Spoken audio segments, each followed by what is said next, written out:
le commerce équitable chez Biocop, c'est une idée qui est liée à Biocop depuis le début. C'est-à-dire, on fête les 30 ans cette année, donc ça a au moins 30 ans, parce qu'avant c'était déjà présent dans l'idée. C'est-à-dire le fait que la bio, c'est pas simplement une idée commerçante et une valeur ajoutée et une niche commerciale, etc., comme ça a été beaucoup dit par le passé, mais la bio, c'est une cohérence globale qui porte une consommation responsable. Et le support de ça, c'est le développement d'une agriculture biologique en France, puisque Biocop est en France et que c'est le lieu où on cherche à le développer. Ce qui veut dire que la cohérence de cette idée-là, c'est de ne pas s'arrêter à des techniques de production et à un cahier des charges, qui est le socle de base sur ce qu'est la bio, mais de mettre avec une cohérence d'un ensemble d'idées que les consommateurs ressortent souvent assez spontanément. Moi, je suis assez admiratif de ça. C'est-à-dire que quand il y a des produits qui viennent de loin, les consommateurs nous disent « mais ça peut pas être bio si c'est fait au Chili ». Sous-entendu, c'est bizarre sur un plan social et c'est bizarre sur un plan environnemental. Donc l'idée du commerce équitable est aussi liée à ça d'une manière assez légitime et logique et cohérente. Et si on a mis en valeur et qu'on a toujours poussé le commerce équitable chez Biocop, c'est bien par rapport à ça. Et quand ça part du terrain, et quand ça part des acteurs de la production, évidemment ça nous parle encore plus, puisque dans la gouvernance de la coopérative chez Biocop, on est multi-acteurs, que les producteurs sont associés dans la coopérative. Donc dans la gouvernance, déjà, il y a un fait qui est posé, c'est qu'on a mis à la tête d'une entreprise des acteurs qui ont par nature des intérêts divergents. Dans l'autre monde, on voit comment ça se parle. À coups de tracteur sur le périphérique et compagnie, et sur les parkings de la grande distribution. Là, les acteurs, ils sont à l'intérieur. Ça veut dire qu'on se met ensemble pour anticiper les problèmes, pour les organiser, pour planifier les besoins, en toute transparence, se dire où on va, partager un projet de long terme en commun. C'est un vrai projet politique, c'est une vraie vision de société qu'on partage dans ce projet-là.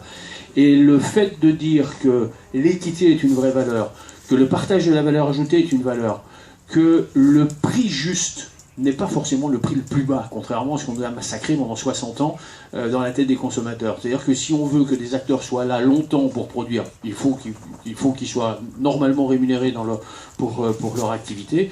Et si les consommateurs veulent ces produits de qualité longtemps, il faut qu'ils préservent toute une chaîne pour que les choses puissent durer longtemps.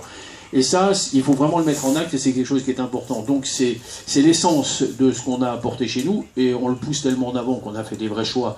C'est-à-dire que tout ce qui peut être du commerce équitable du Sud, chez Biocop, c'est 100% commerce équitable. Donc ça aussi, c'est une valeur forte.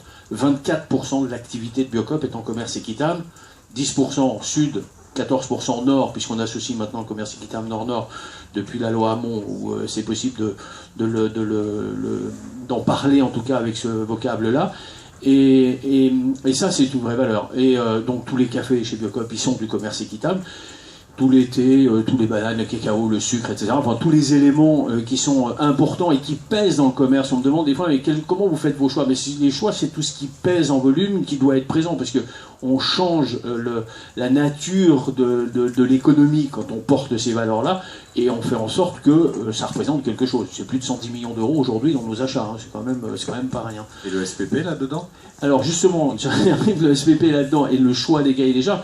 Nous, quand on nous a présenté ce nouveau label du commerce équitable qui arrive, qu'est-ce qui nous a séduit? C'est le fait que ça parte du terrain, que ce soit porté par les producteurs et géré par les producteurs. Pour moi, c'est encore une valeur supplémentaire par rapport à ce qu'on a connu jusqu'à maintenant, qui n'enlève rien aux autres. Mais en tout cas, c'est cette démarche portée par les producteurs qui me semble, moi, extrêmement, et nous a semblé chez Biocop, extrêmement intéressante et porteuse de quelque chose de complémentaire par rapport à ce qu'on avait jusqu'à maintenant dans les outils autour du commerce équitable.